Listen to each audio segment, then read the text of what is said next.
Last വീഡിയോയിൽ നമ്മൾ price inefficiency എന്താണ്, ഇംബാലൻസ് എന്താണ് ഒരു ഇൻഎഫിഷ്യൻസിൻ്റെ അകത്ത് നടക്കുന്നത്, ഇതൊക്കെ നമ്മൾ പഠിച്ചു. നമുക്കറിയാം ഒരു പ്രൈസിൽ ഇൻഎഫിഷ്യൻസി വന്നു കഴിഞ്ഞാൽ ഈ ഇൻഎഫിഷ്യൻസിൻ്റെ അകത്ത് ലിക്വിഡിറ്റി ഇല്ല. Market always tends to come back and fill the area of inefficiency. ഇതും നമ്മൾ ഓൾറെഡി പഠിച്ചു കഴിഞ്ഞു.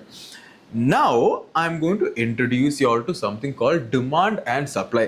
ഇത് കേൾക്കുമ്പോൾ വളരെ സിമ്പിൾ ആയിട്ടുള്ളൊരു കോൺസെപ്റ്റ് ആയിട്ട് തോന്നും, പക്ഷേ മിക്ക ആൾക്കാർക്കും ഇതിൻ്റെ അകത്ത് എന്താ ശരിക്കും നടക്കുന്നതെന്ന് വലിയ പിടിയില്ല. അതായത് ഡിമാൻഡ് ആൻഡ് സപ്ലൈ വളരെ സിമ്പിളായിട്ട് പറഞ്ഞു കഴിഞ്ഞാൽ, ഡിമാൻഡ് എന്ന് പറഞ്ഞു കഴിഞ്ഞാൽ കുറേ ബൈയിങ് വരുന്ന ഒരു ഏരിയയും സപ്ലൈ എന്ന് പറഞ്ഞു കഴിഞ്ഞാൽ കുറേ സെല്ലിങ് വരുന്നൊരു ഏരിയ ആണ്. അതായത് നമ്മൾക്കിപ്പോൾ ഒരു പോയിന്റിൽ നിന്ന് വളരെ ഇമ്പൾസീവായിട്ട് പ്രൈസ് മുകളിലോട്ട് പോയി എന്ന് വിചാരിക്കുക. ഫോർ എക്സാമ്പിൾ ഇവിടുന്ന് ഈ ഒരു ബേസിൽ നിന്ന് പ്രൈസ് വളരെ ഇമ്പൾസീവായിട്ട് മുകളിലോട്ട് പോയിട്ടുണ്ട്. അപ്പം ആ ഒരു ബേസിൻ്റെ ഏരിയ മാർക്ക് ചെയ്യുവാണെങ്കിൽ ഈ ബേസിന് പറയുന്ന പേരാണ് ഡിമാൻഡ് സോൺ. നമ്മുടെ അസംഷൻ എന്താണെന്ന് പറഞ്ഞു കഴിഞ്ഞാൽ, ഈ ഒരു പോയിന്റിൽ കുറേ അഗ്രസീവ് ബൈയിങ് നടന്നിട്ടുണ്ട്. ഏതൊക്കെയോ ഇൻസ്റ്റിറ്റ്യൂഷൻസ് കുറേ അക്യുമുലേറ്റ് ചെയ്ത് എന്നിട്ട് ടക്ക് എന്ന് പറഞ്ഞ് പ്രൈസ് മുകളിലോട്ട് പോയിട്ടുണ്ട്. അപ്പം ഈ ഒരു ബേസിലുള്ള ഏരിയ, അതായത് ഇമ്പൾസീവ് മൂവിന് തൊട്ട് മുമ്പുള്ള ഏരിയക്ക് പറയുന്ന പേരാണ് ഡിമാൻഡ് സോൺ. ഇതിൻ്റെ നേരെ ഓപ്പോസിറ്റ് ആണ് സപ്ലൈ സോൺ. അതായത് ഇമ്പൾസീവായിട്ട് മുകളിലോട്ട് പോകുന്നതിന് പകരം ഇമ്പൾസീവായിട്ട് താഴോട്ടേക്ക് പോകുന്ന ഒരു ഏരിയ ആണ് സപ്ലൈ സോൺ. ഫോർ എക്സാമ്പിൾ ഇപ്പം ഞാൻ ഈ ഒരു ഏരിയ എടുക്കുവാണെങ്കിൽ ഇപ്പം എനിക്ക് ഇവിടുന്ന് ഇമ്പൾസീവായിട്ട് താഴോട്ടേക്ക് ഇങ്ങനെ ഒരു മൂവ് വന്നിട്ടുണ്ട്. അപ്പോൾ അതിൻ്റെ ബേസ് എന്ന് പറയുന്നത് ഈ ടോപ്പിലേത്തത് ഈ ഒരു ഏരിയ ആണ്. ഈ ഒരു എഫിഷ്യൻസി മാർക്ക് ചെയ്ത് എക്സ്റ്റെൻഡ് ചെയ്ത് കഴിഞ്ഞാൽ ഈ ഒരു ബോക്സിന് പറയുന്ന പേരാണ് സപ്ലൈ സോൺ. സെല്ലിംഗ് അഗ്രഷൻ വരുന്നതിന് തൊട്ട് മുമ്പുള്ള ബേസിന് പറയുന്ന പേര് സപ്ലൈ സോണും ബൈയിങ് അഗ്രഷൻ തൊട്ട് മുമ്പ് വരുന്ന ഒരു ബേസിന് പറയുന്ന പേരാണ് demand zone. As simple as that. Now നമ്മുടെ ജനറൽ അസംഷൻ എന്താണെന്ന് പറഞ്ഞു കഴിഞ്ഞാൽ, ഇപ്പോൾ ഇവിടുന്ന് പ്രൈസ് ഇങ്ങനെ അഗ്രസീവായിട്ട് മുകളിലോട്ട് പോയിട്ടുണ്ട്. അപ്പം ഞാൻ അതിൻ്റെ ഡിമാൻഡ് സോൺ മാർക്ക് ചെയ്യുകയാണെങ്കിൽ അതിൻ്റെ ബേസ്, അതായത് ഈ ഒരു ഏരിയ ആണ് അതിൻ്റെ ഡിമാൻഡ് സോൺ അല്ലേ. അപ്പോൾ ഈ ഡിമാൻഡ് സോൺ എക്സ്റ്റെൻഡ് ചെയ്ത് കഴിഞ്ഞാൽ നിങ്ങൾക്ക് എന്താ കാണാൻ പറ്റുന്നത്? പ്രൈസ് വീണ്ടും ഈ ഡിമാൻഡ് സോണിൽ വന്ന് ടാപ്പ് ചെയ്ത് വീണ്ടും പ്രൈസ് മുകളിലോട്ട് പോകുന്നുണ്ട്. മുകളിലോട്ട് പോയിട്ട് ഒരു പോയിന്റിൽ എത്തിയിട്ട് വീണ്ടും പ്രൈസ് താഴേക്ക് പോകുന്നുണ്ട്. ആ പ്രൈസ് ഏതാണ്? ഏത് പോയിന്റിൽ വെച്ചാൽ പ്രൈസ് താഴേക്ക് പോയേക്കുന്നത്? ഒരു സപ്ലൈ സോണിൽ തട്ടിയിട്ടാണ്. അപ്പം എസെൻഷ്യലി നമ്മുടെ അസംഷൻ എന്ന് പറയുന്നത്, ഡിമാൻഡ് സോണിൽ എത്തുമ്പം പ്രൈസ് ടാപ്പ് ചെയ്ത് മുകളിലോട്ട് പോകും, സപ്ലൈ സോണിൽ എത്തുമ്പം പ്രൈസ് ടാപ്പ് ചെയ്ത് താഴേക്ക് പോകും. നൗ ഇത് എന്തുകൊണ്ടാണ് ഇങ്ങനെ സംഭവിക്കുന്നത്? എന്തുകൊണ്ടാണ് ഡിമാൻഡ് സോണിൽ എത്തുമ്പം പ്രൈസ് ടാപ്പ് ചെയ്ത് മുകളിലോട്ട് പോകുന്നതും എന്തുകൊണ്ടാണ് സപ്ലൈ സോണിൽ എത്തുമ്പം പ്രൈസ് ടാപ്പ് ചെയ്ത് താഴേക്ക് പോകുന്നത് നമുക്ക് കുറച്ച് ഡീറ്റെയിൽഡ് ആയിട്ട് മനസ്സിലാക്കാനുണ്ട്. നൗ ഇനി നമ്മൾ കുറച്ചുകൂടെ ഡിമാൻഡ് ആൻഡ് സപ്ലൈ സോൺസിനെ കുറച്ചുകൂടെ ഡീപ്പറായിട്ട് നമുക്ക് മനസ്സിലാക്കാൻ ശ്രമിക്കാം.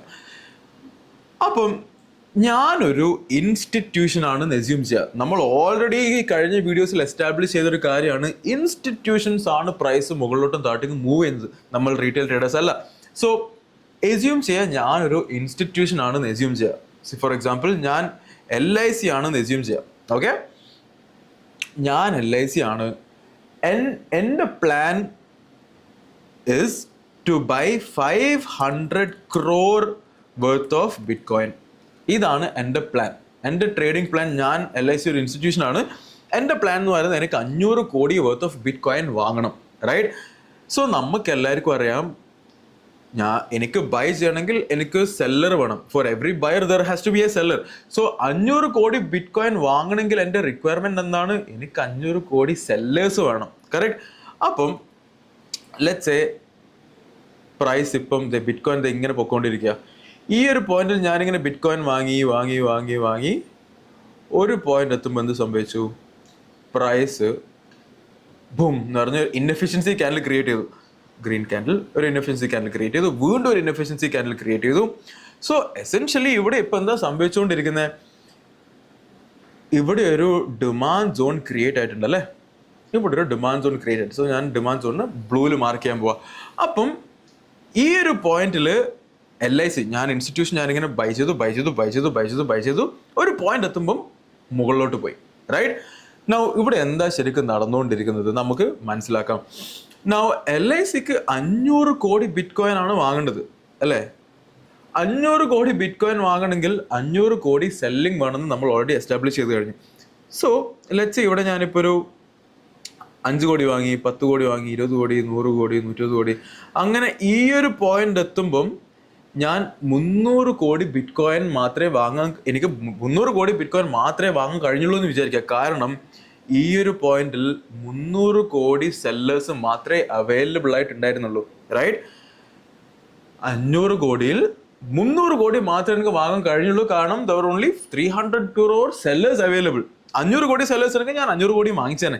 300 കോടി മാത്രമേ അവിടെ അവൈലബിൾ ആയിട്ടുണ്ടായിരുന്നുള്ളൂ. അതുകൊണ്ട് എന്ത് സംഭവിച്ചു? 300 കോടി ബിറ്റ് കോയിൻ മാത്രമേ എനിക്ക് വാങ്ങാൻ കഴിഞ്ഞുള്ളൂ. അഗൈൻ ആദ്യം നമ്മൾ മനസ്സിലാക്കേണ്ടത് LICയുടെ എൻറ്റയർ അലോക്കേറ്റഡ് ക്യാപിറ്റൽ എന്ന് പറയുന്നത് 500 കോടിയാണ്. ഈ 500 കോടി അലോക്കേറ്റഡ് ക്യാപിറ്റലിൽ ഞാൻ ആകെ ഇപ്പം യൂസ് ചെയ്തേക്കുന്നത് 300 കോടിയാണ് അല്ലേ? 300 കോടി ക്യാപിറ്റൽ മാത്രമാണ് ഞാൻ യൂസ് ചെയ്തേക്കുന്നത്. കാരണം 300 കോടി സെല്ലേഴ്സ് മാത്രമേ അവൈലബിൾ ആയിട്ടുണ്ടായിരുന്നുള്ളൂ. നൗ സെല്ലേഴ്സ് എല്ലാവരും അബ്സോർബ് ആയി കഴിഞ്ഞാൽ എന്ത് പറ്റും? സെല്ലേഴ്സ് ലിക്വിഡിറ്റി കഴിഞ്ഞു കഴിഞ്ഞാൽ അടുത്ത ബൈങ് വരുമ്പം പ്രൈസ് വളരെ ഇമ്പൾസീവ് ആയിട്ട് പ്രൈസ് മുകളിലോട്ട് പോകും.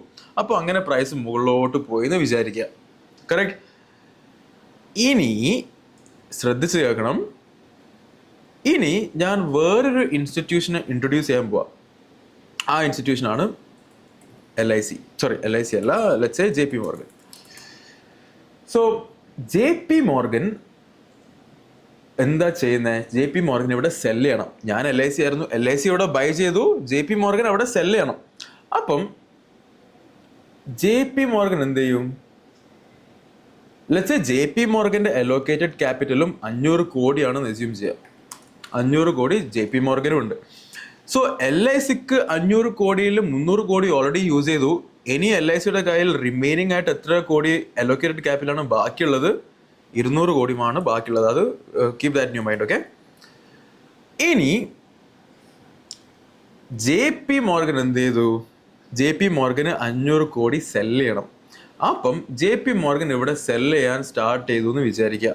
നമുക്ക് ഓൾറെഡി ഒരു കാര്യം ഇന്നലെ പഠിച്ചത് നിങ്ങൾക്ക് ഓർമ്മയുണ്ടെങ്കിൽ, market always tends to fill the area of imbalance. നമുക്കറിയാം. അതായത് മാർക്കറ്റിൻ്റെ ഇംബാലൻസ് എന്ന് പറയുമ്പം ഈ ഒരു ഏരിയ തൊട്ട് ഈ ഒരു ഏരിയ വരെ ഇൻഎഫിഷ്യൻസി ആണ്, ഇംബാലൻസ് ആണ് അല്ലേ? അപ്പം market tends to fill the area of imbalance എന്ന് പറഞ്ഞു കഴിഞ്ഞാൽ ഈ ഒരു എൻറ്റയർ ഏരിയ മാർക്കറ്റ് ഫില്ല് ചെയ്യാൻ വേണ്ടി ശ്രമിക്കും. നൗ ഇപ്പം എങ്ങനെയാണ് പ്രൈസ് താഴത്തേക്ക് പോകാൻ പോകുന്നത്? പ്രൈസ് താഴത്തേക്ക് പോകണമെങ്കിൽ 2 സിനാരിയോ പ്ലേ ഔട്ട് ചെയ്യണം. ഒന്ന്, LIC ഇവിടെ ബൈ ചെയ്യുന്നത് സ്റ്റോപ്പ് ചെയ്യണം. LIC ബൈ ചെയ്യുന്നത് സ്റ്റോപ്പ് ചെയ്താൽ JP Morgan എന്ത് വിചാരിക്കും? Buying pressure for some reason buying pressure ഇവിടെ കഴിഞ്ഞു. ബൈയിങ് പ്രഷർ കഴിഞ്ഞ സ്ഥിതിക്ക് ഇനി പ്രൈസ് മുകളിലേക്ക് പോകില്ലായിരിക്കും. അങ്ങനെയാണ് സെല് ചെയ്യാന്ന് പറഞ്ഞ് JP Morgan ഇവിടെ സെല് ചെയ്യാൻ സ്റ്റാർട്ട് ചെയ്യും. സോ JP Morgan സെല് ചെയ്യുമ്പോൾ എന്താ സംഭവിക്കുന്നത്? പ്രൈസ് താഴത്തേക്ക് പോകും. JP Morgan സെല് ചെയ്യുമ്പോൾ പ്രൈസ് താഴത്തേക്ക് പോകും. റൈറ്റ്. അപ്പം നമ്മൾക്ക് എസ്യൂം ചെയ്യാം JP Morgan ഈ ഒരു ടോപ്പ് തൊട്ട് ഇവിടെ വരെ പ്രൈസ് എത്തിക്കാൻ വേണ്ടി 500 കോടിയിൽ ലെറ്റ്സ് സേ 400 കോടി സ്പെൻഡ് ചെയ്യേണ്ടി വന്നു എന്ന് വിചാരിക്കാം. 500 കോടി അലോക്കേറ്റഡ് ക്യാപിറ്റൽ 400 കോടി സ്പെൻഡ് ചെയ്യേണ്ടി വന്നു JP Morgan പ്രൈസ് മുകളിൽ തൊട്ട് ഇവിടെ താഴെ ഈ ബേസ് വരെ എത്തിക്കാൻ വേണ്ടിയിട്ട്. അപ്പം ഇനി JP Morgan എത്ര അലോട്ടഡ് ക്യാപിറ്റലാണ് റിമൈനിങ് ആയിട്ടുള്ളത്? 500 കോടിയിൽ 400 കോടി ഓൾറെഡി യൂസ് ചെയ്തു. ഇനി ബാക്കിയുള്ളത് 100 കോടി രൂപ ആണ് അലോക്കേറ്റഡ് ആയിട്ട് ബാക്കിയുള്ളത്. റൈറ്റ്. അപ്പോൾ ഞാൻ നിങ്ങളോടൊരു കാര്യം ചോദിക്കുവാണെങ്കിൽ, ലെറ്റ്സ് സേ JP Morgan ഈ പ്രൈസ് ഇവിടെ വരെ എത്തിച്ചു എന്ന് വിചാരിക്കുക. അവിടെ വരെ എത്തിച്ചു കഴിഞ്ഞാൽ ഓർമ്മയുണ്ടല്ലോ, LIC ഇവിടെ 300 കോടി വാങ്ങിച്ചായിരുന്നു. സോ LIC ഇവിടെ നിന്നാണ് വാങ്ങാൻ തുടങ്ങിയത്. ഇവിടെ വരെയാണ് അവരുടെ സ്റ്റാർട്ടിങ് പൊസിഷൻ ഉള്ളത്. സോ JP Morgan സെല്ല് ചെയ്ത് പ്രൈസ് ഇവിടെ വരെ എത്തിച്ചു കഴിഞ്ഞാൽ LICയുടെ പൊസിഷൻ എന്താ സംഭവിക്കാൻ പോകുന്നത്? LIC will start making losses. കാരണം LICയുടെ എൻട്രി പോയിന്റ് എവിടെയാണ്? LICയുടെ എൻട്രി പോയിന്റ് എവിടെയാണ്? സോ നമ്മൾ എൻട്രി ചെയ്ത പോലെ വിചാരിക്കുക. LICൻ്റെ കാര്യം നോക്കണ്ട, നമ്മൾ എൻട്രി ആണെങ്കിലും ഇവിടെ എൻട്രി ചെയ്ത് കഴിഞ്ഞാൽ പ്രൈസ് താഴത്തേക്ക് പോയി കഴിഞ്ഞാൽ, എൻട്രീനും താഴത്തേക്ക് പോയി കഴിഞ്ഞാൽ എനിക്ക് ലോസ് ആവാൻ തുടങ്ങും അല്ലേ? അപ്പം അതേപോലെ തന്നെ LICയുടെ പൊസിഷൻ്റെ താഴത്തേക്ക് പ്രൈസ് പോയി കഴിഞ്ഞാൽ LICക്ക് ലോസ് ഉണ്ടാവും. അതും വളരെ വലിയ ലോസ് ആവും. കാരണം LIC അവിടെ വാങ്ങിക്കുന്നത് അക്യുമുലേറ്റ് ചെയ്തേക്കുന്നത് 300 കോടി വർത്ത് ഓഫ് ബിറ്റ് കോയിൻ ആണ് അല്ലേ. അപ്പം LIC ഇത് സമ്മതിക്കോ? LIC ഈ അവിടെ എൻട്രി പോയിന്റ് താഴത്തേക്ക് പൈസ പോകാൻ LIC സമ്മതിക്കോ? ഇല്ല. അപ്പം LIC എന്ത് ചെയ്യും? LIC ഈ JP മോർഗന്റെ താഴോട്ടേക്കുള്ള അഗ്രഷൻ സ്റ്റോപ്പ് ചെയ്യാൻ ശ്രമിക്കും. അതെങ്ങനെ LIC ചെയ്യുന്നത്? സോ LICക്ക് ആകെ ചെയ്യേണ്ടത് എബ്സോർപ്ഷൻ ആണ്. അതായത് ഈ ഒരു പോയിന്റിൽ വന്നു കഴിഞ്ഞാൽ ഒരു ഫൈറ്റ് നടക്കും. ആര് തമ്മിലുള്ള ഫൈറ്റ് ആണ്? 2 ഇൻസ്റ്റിറ്റ്യൂഷൻസ് തമ്മിലുള്ള ഫൈറ്റ്. അതായത് LIC versus JP Morgan. So ഈ ഒരു പോയിന്റിൽ LICയുടെ അലോക്കേറ്റഡ് ക്യാപിറ്റൽ എത്ര ബാക്കിയുള്ളത്? LICക്ക് 200 കോടി അലോക്കേറ്റഡ് ക്യാപിറ്റൽ ബാക്കിയുണ്ട്. JP മോർഗന് 100 കോടി അലോക്കേറ്റഡ് ക്യാപിറ്റലാണ് ബാക്കിയുള്ളത്. നൗ ഈ ഒരു പോയിന്റിൽ JP മോർഗന്റെ കയ്യിൽ 100 കോടിയുണ്ട്. എന്തിന്? വീണ്ടും സെൽ ചെയ്ത് പ്രൈസ് താഴത്തേക്ക് എത്തിക്കാൻ വേണ്ടിയിട്ട് JP മോർഗന്റെ കയ്യിൽ 100 കോടി ബാക്കിയുണ്ട്. സോ അത് അവോയ്ഡ് ചെയ്യാൻ വേണ്ടി JP മോർഗൻ എന്താ ചെയ്യുന്നത്? JP മോർഗൻ ഈ 100 കോടി എടുത്തിട്ട് വീണ്ടും ഇങ്ങനെ സെൽ ചെയ്തുകൊണ്ടിരിക്കുക. എന്തിനാ സെൽ ചെയ്യുന്നത്? പ്രൈസ് വീണ്ടും താഴത്തേക്ക് പോകാൻ വേണ്ടിയിട്ട്. സോ LIC അത് അവോയ്ഡ് ചെയ്യാൻ എന്താ ചെയ്യേണ്ടത്? ഈ 100 കോടി വർത്ത് ഓഫ് സെല്ലിംഗ് ഇല്ലേ, അത് LIC അബ്സോർബ് ചെയ്യും. സോ JP മോർഗൻ സെൽ ചെയ്യുമ്പം LIC അത് ബൈ ചെയ്യും, റൈറ്റ്? അപ്പം അതിന് LICയുടെ കയ്യിൽ പൈസ ഉണ്ടോയെന്ന് മാത്രമേ നമ്മൾ നോക്കേണ്ട ആവശ്യമുള്ളൂ. JP മോർഗൻ 100 കോടി സെൽ ചെയ്ത് കഴിഞ്ഞാൽ LICയുടെ കയ്യിൽ വാങ്ങാൻ പൈസ ഉണ്ടോ? ഉണ്ട്, 200 കോടി ഉണ്ട്. എനിക്ക് 100 കോടി മാത്രം മതി JP മോർഗന്റെ സെല്ലിംഗ് പ്രഷർ അബ്സോർബ് ചെയ്യാൻ വേണ്ടിയിട്ട്. സോ JP മോർഗൻ 100 കോടി സെൽ ചെയ്യുമ്പം ഞാൻ എൻ്റെ 200 കോടി അലോക്കേറ്റഡ് ക്യാപിറ്റലിൽ 100 കോടി എടുത്തിട്ട് എന്ത് ചെയ്യും? ഈ JP മോർഗന്റെ 100 കോടി ഞാൻ അബ്സോർബ് ചെയ്യും. അബ്സോർബ് ചെയ്ത് കഴിഞ്ഞാൽ JP മോർഗന്റെ അലോക്കേറ്റഡ് ക്യാപിറ്റൽ ഇപ്പം എത്ര ബാക്കിയുള്ളത്? 0. ഇനി പ്രൈസ് താഴത്തേക്ക് കൊണ്ടുപോകാൻ പറ്റുമോ? ഇല്ല. കാരണം JP മോർഗന്റെ കയ്യിൽ ഇനി അലോക്കേറ്റഡ് ക്യാപിറ്റൽ ബാക്കിയില്ല, റൈറ്റ്? ഇനി LICയുടെ കയ്യിൽ വീണ്ടും ബാക്കി 100 കോടി ഓൾറെഡി യൂസ് ചെയ്തു. എന്തിന്? JP മോർഗന് 100 കോടി അബ്സോർബ് ചെയ്യാൻ വേണ്ടിയിട്ട്. ഇനിയും LICയുടെ കയ്യിൽ ബാക്കി 100 കോടി ഉണ്ട്. അപ്പോൾ ആ പൈസ വെച്ച് വീണ്ടും പ്രൈസ് മുകളിലോട്ട് പോകും. So essentially demand zones work ചെയ്യുന്നത് ഇവരുടെ എൻട്രി പ്രൈസ് പ്രൊട്ടക്ട് ചെയ്യാനാണ്. അതായത് ഇൻസ്റ്റിറ്റ്യൂഷൻസ് എവിടെയാണോ എൻട്രി ചെയ്യുന്നത് ആ എൻട്രി പ്രൈസ് പ്രൊട്ടക്ട് ചെയ്യാൻ വേണ്ടി പ്രൈസ് വീണ്ടും താഴത്തേക്ക് വരുമ്പം ആരാണോ ബൈ ചെയ്തത് അയാൾ വീണ്ടും അബ്സോർബ് ചെയ്യും, സെല്ലിംഗ് ഫുൾ അബ്സോർബ് ചെയ്യും. സോ ദാറ്റ് ഇവരുടെ എൻട്രി പ്രൈസ് ഗെറ്റ്സ് പ്രൊട്ടക്റ്റഡ്. കാരണം എൻട്രി പ്രൈസിന്റെ താഴത്തേക്ക് പ്രൈസ് പോയി കഴിഞ്ഞാൽ ആരാണ് ഇവിടെ ബൈ ചെയ്തത് അവർക്ക് ലോസ് ആവും. ഇൻസ്റ്റിറ്റ്യൂഷൻസ് ലോസ് ആവാൻ സമ്മതിക്കത്തില്ല മെജോറിറ്റി ഓഫ് ദ ടൈം. അതുകൊണ്ടാണ് ഡിമാൻഡ് സോൺ എത്തുമ്പം അവിടെ അബ്സോർപ്ഷൻ നടക്കും, എന്നിട്ട് പ്രൈസ് വീണ്ടും മുകളിലേക്ക് പോകും. സോ ഇതൊക്കെ depends on who has more money. ആരാണോ കൂടുതൽ പൈസ കൊണ്ടുവരുന്നത് അവനാണ് ഈ ബാറ്റിൽ ജയിക്കാൻ പോകുന്നത്. ഡിമാൻഡ് സോണിന്റെ അകത്തൊരു ബാറ്റിൽ നടക്കാൻ പോവാ, സെല്ലറും ബയറും തമ്മിലുള്ള ബാറ്റിൽ. ആരുടെ കയ്യിലാണോ കൂടുതൽ പൈസ ഉള്ളത് അയാളാണ് ബാറ്റിൽ ജയിക്കാൻ പോകുന്നത്. In this scenario LIC. So നമ്മൾക്ക് വേറെ എക്സാമ്പിൾ എടുക്കാം. ലെറ്റ്സ് സേ ഇതേപോലെ തന്നെ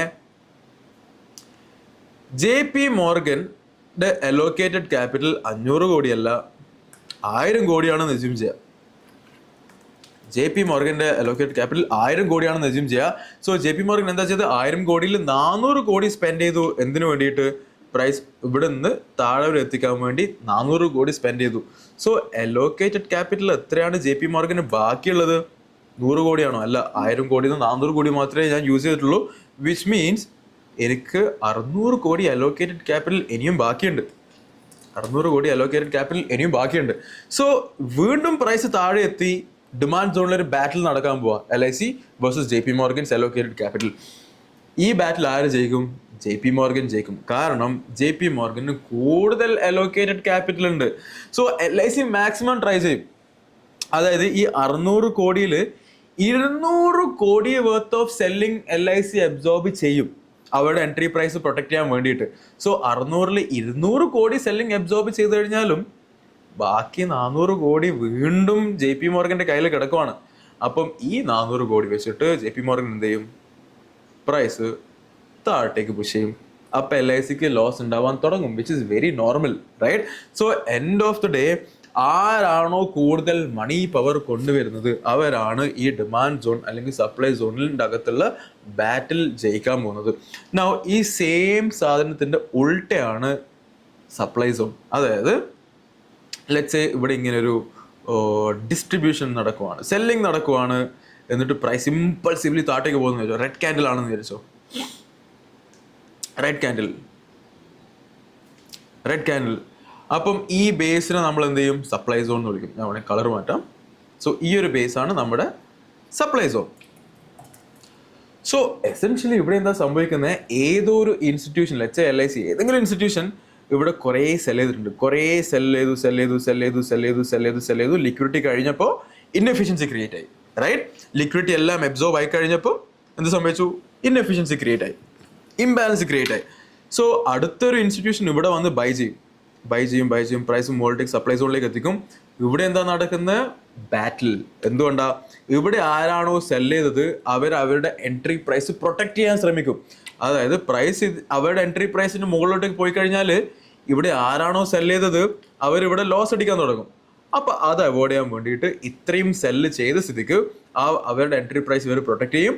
ഇവിടെയുള്ള ബൈയിങ് ഫുൾ അബ്സോർബ് ചെയ്യും. Again depends on money power. എന്നിട്ട് വീണ്ടും പ്രൈസ് താഴേക്ക് പോകും.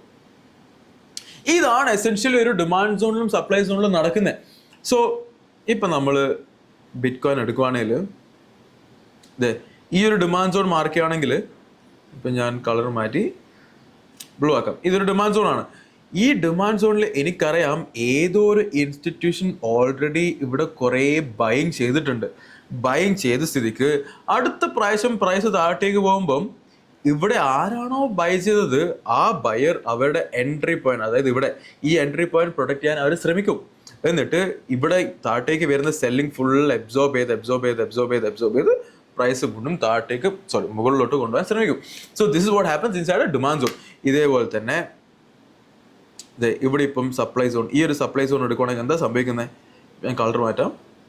ഈ ഒരു സപ്ലൈ സോൺ എടുക്കുവാണെങ്കിൽ എന്തുകൊണ്ടാണ് പ്രൈസ് ഇവിടെ തട്ടിയിട്ട് വീണ്ടും താഴേക്ക് പോകാൻ ശ്രമിക്കുന്നത്? കാരണം ഇവിടെ എന്താ സംഭവിക്കുന്നത്? ഇവിടെ ആരോ ഏതോ ഒരു ഇൻസ്റ്റിറ്റ്യൂഷൻ ഇത്രയും സെൽ ചെയ്തിട്ടുണ്ട്. സെൽ ചെയ്ത് ഒരു ഇൻഎഫിഷ്യൻസി ക്രിയേറ്റ് ചെയ്തു. പ്രൈസ് വീണ്ടും മുകളിലേക്ക് പോകുമ്പോൾ എന്താ പറ്റുന്നത്? ഇവിടെ ആരാണോ സെൽ ചെയ്തേക്കുന്നത് അവരുടെ എൻട്രി പ്രൈസ് ഡിഫെൻഡ് ചെയ്യാൻ വേണ്ടി ഈ ബൈയിങ് ഫുൾ അബ്സോർബ് ചെയ്ത് പ്രൈസ് വീണ്ടും താഴേക്ക് പോകും. റൈറ്റ്? നാ താഴേക്ക് പോയിട്ട് നിങ്ങൾക്ക് കാണാൻ പറ്റും ഇവിടെ എവിടെയോ ടാപ്പ് ചെയ്തിട്ട് വീണ്ടും മുകളിലേക്ക് പോയി. അതൊന്നുകൊണ്ടാണ് പോയത്? Very simple. കാരണം ഇവിടെ വീണ്ടും ഒരു ഡിമാൻഡ് സോൺ ഉണ്ട് മുകളിലേക്ക്. ഇൻഎഫിഷ്യൻസി ക്രിയേറ്റ് ആയി അല്ലേ? ഇവിടെ ഒരു ഇൻഎഫിഷ്യൻസി ക്രിയേറ്റ് ആയി, വിച്ച് മീൻസ് ഈ ഒരു ഏരിയ ഡിമാൻഡ് സോൺ ആണ്. സോ എന്താ സംഭവിക്കുന്നത്? എന്തുകൊണ്ടാണ് പ്രൈസ് ഇവിടെ ടാപ്പ് ചെയ്ത് മുകളിലേക്ക് പോയത്? ആദ്യം സപ്ലൈ സോൺ ക്രിയേറ്റ് ആയി, താഴേക്ക് പോയി, ഡിമാൻഡ് സോൺ ക്രിയേറ്റ് ആയി, മുകളിലേക്ക് പോയി. സപ്ലൈ സോണിൽ ടാപ്പ് ചെയ്തു, പ്രൈസ് താഴേക്ക് പോയി. ഡിമാൻഡ് സോണിൽ ടാപ്പ് ചെയ്തു, വീണ്ടും പ്രൊട്ടക്ഷൻ നടന്നു, പ്രൈസ് വീണ്ടും മുകളിലോട്ട് പോയി. സോ നമ്മൾ ട്രേഡ് ചെയ്യുമ്പം നമ്മൾ എസെൻഷ്യലി നോക്കാൻ പോകുന്നത് എവിടെയാണ് ഇൻസ്റ്റിറ്റ്യൂഷൻസ് ഒരു ഡിമാൻഡ് അല്ലെങ്കിൽ സപ്ലൈ ക്രിയേറ്റ് ചെയ്തേക്കുന്നത് നമ്മൾ ആദ്യം ഒബ്സർവ് ചെയ്യാൻ പോകുന്നത്. സോ നമ്മൾ നോക്കും എവിടെയാണ് ഇവിടെ ഇപ്പം ഇങ്ങനെ ഒരു ഇമ്പൾസീവ് മൂവ് ആയിട്ടുണ്ട്, താഴെ ഒരു ബേസും ക്രിയേറ്റ് ആയിട്ടുണ്ട്. സോ ആ ബേസ് മാർക്ക് ചെയ്ത് എനിക്കറിയാം ഇതൊരു ഡിമാൻഡ് സോൺ ആണെന്ന്. സോ നമ്മൾ ആ ഡിമാൻഡ് സോൺ മാർക്ക് ചെയ്ത് കഴിഞ്ഞ് ഇൻസ്റ്റിറ്റ്യൂഷൻസ് എവിടെയാണോ ബൈ ചെയ്ത് അക്യുമുലേറ്റ് ചെയ്തേക്കുന്നത് ആ ഒരു ഏരിയ നമ്മൾ ടാപ്പ് ചെയ്യാൻ വെയിറ്റ് ചെയ്തിട്ട് നമ്മുടെ അസംഷൻ എന്ന് പറയുന്നത് പ്രൈസ് വീണ്ടും മുകളിലോട്ട് പോകുന്നുള്ളതാണ്. സോ നമ്മൾ ഇനി മുതൽ പഠിക്കാൻ പോകുന്നത് ഇതെങ്ങനെ ക്രിപ്റ്റോ കറൻസീസിൽ യൂസ് ചെയ്ത് നമുക്ക് ട്രേഡ് ചെയ്യാം എന്നുള്ള കാര്യമാണ് നമ്മൾ ഇനി മുതൽ പഠിക്കാൻ പോകുന്നത്. പക്ഷേ അഗൈൻ ഇങ്ങനെ നമ്മൾ റൂൾ ബേസ്ഡ് ആയിട്ട് പഠിച്ചിട്ട് കാര്യമില്ല. അതായത് ഇങ്ങനെ ഒരു ബോക്സ് വരച്ച് ബോക്സിൽ ടാപ്പ് ചെയ്ത് മുകളിലേക്ക് പോകുമ്പോൾ അവിടെ ബൈ ചെയ്യുക, അങ്ങനെയൊന്നും ട്രേഡ് ചെയ്തിട്ട് കാര്യം. നമ്മൾ ഇതിൻ്റെ അകത്ത് എന്താ ശരിക്കും സംഭവിക്കുന്നത്, എന്താണ് ഇതിൻ്റെ ആക്ച്വൽ റിയാലിറ്റി, പ്രൈസ് എന്തുകൊണ്ടാണെന്ന് ഓരോ സർട്ടൻ രീതിയിൽ ബിഹേവ് ചെയ്യുന്നതെന്ന് നമുക്ക് നല്ല ക്ലാരിറ്റി ഉണ്ടാവണമെങ്കിൽ നമുക്ക് കറക്റ്റ് മനസ്സിലാവണം എന്താ നടക്കുന്നത് ഇതിൻ്റെ അകത്ത് എന്നുള്ള കാര്യം. Which I am hoping you understand right now. എന്തുകൊണ്ടാണ് ഡിമാൻഡ് സോൺ പ്രൊട്ടക്റ്റഡ് ആവുന്നത്? കാരണം പ്രൊട്ടക്റ്റ് ചെയ്തില്ലെങ്കിൽ ഡിമാൻഡ് സോൺ ക്രിയേറ്റ് ചെയ്ത ബയറിന് നഷ്ടമായിരിക്കും താഴേക്ക് പോയി കഴിഞ്ഞാൽ. അതുകൊണ്ടാണ് അവിടെ പ്രൊട്ടക്ഷൻ നടക്കുന്നത്. അതുകൊണ്ടാണ് പ്രൈസ് മുകളിലേക്ക് പോകുന്നത്. As simple as that. Again so price എപ്പോഴും മിക്ക സമയം സ്വിങ് ചെയ്യുന്നത് ഇൻ ബിറ്റ്വീൻ ഒരു ഡിമാൻഡ് ആൻഡ് സപ്ലൈ ആയിരിക്കും. ഫോർ എക്സാമ്പിൾ ഇവിടെ ഒരു ഡിമാൻഡ് ഉണ്ട്, പ്രൈസ് ടാപ്പ് ചെയ്തു, വോൾട്ടേക്ക് പോയി, വീണ്ടും താഴേക്ക് വന്നു. എവിടെ തട്ടിയിട്ടാ താഴേക്ക് വന്നേക്കുന്നതേ? ഇവിടുന്ന് വേറെ ഇമ്പൾസീവ് മൂവ് ഡൗൺ ഉണ്ട്. അപ്പൊ അതിന്റെ ബേസ് മാർക്ക് ചെയ്യണമെങ്കിൽ ഇതാണ് അതിന്റെ ബേസ്. വിച്ച് മീൻസ് അതൊരു സപ്ലൈ സോൺ ആണ്. സോ മാർക്കറ്റ് സ്വിങ് ചെയ്തുകൊണ്ടിരിക്കുന്നത്, സ്വിങ് എന്ന് പറഞ്ഞാൽ അപ് സ്വിങ് ഡൗൺ സ്വിങ് ചെയ്തുകൊണ്ടിരിക്കുന്നത് ഡിമാൻഡ് സോണിൽ ടാപ്പ് ചെയ്തു മുകളിലേക്ക് പോയി, സപ്ലൈ സോണിൽ ടാപ്പ് ചെയ്തു വീണ്ടും താഴേക്ക് വന്നു, റൈറ്റ്? നൗ ഇത് കുറച്ചുകൂടെ റിഫൈൻഡ് ആയിട്ട് നമുക്ക് എങ്ങനെയാണ് ചെയ്യാൻ പറ്റുന്നത്, ഇത് ടൈം ഫ്രെയിമിലാണ് ചെയ്യേണ്ടത്, ഏതൊക്കെ സിനാരിയോസിലാണ് ഓരോ ക്രിപ്റ്റോ കറൻസി സെലക്ട് ചെയ്യേണ്ടത്, ഇതൊക്കെ നമുക്ക് വരുന്ന വീഡിയോസിൽ നമുക്ക് പഠിക്കാം. ഓൾസോ നിങ്ങൾക്ക് എന്തെങ്കിലും ഡൗട്ട് ഉണ്ടെങ്കിൽ പ്ലീസ് മേക്ക് ഷുവർ യു കമന്റിൽ നിങ്ങൾ എന്താണോ ഡൗട്ട് ഉള്ളത് നിങ്ങൾ കമന്റിൽ ഇടുക. ആ കമന്റിൽ ഞാൻ ഓരോ വീഡിയോസിലും ക്ലിയർ ചെയ്യുന്നതായിരിക്കും. Cool. I'll see you guys in the next video. Cheers.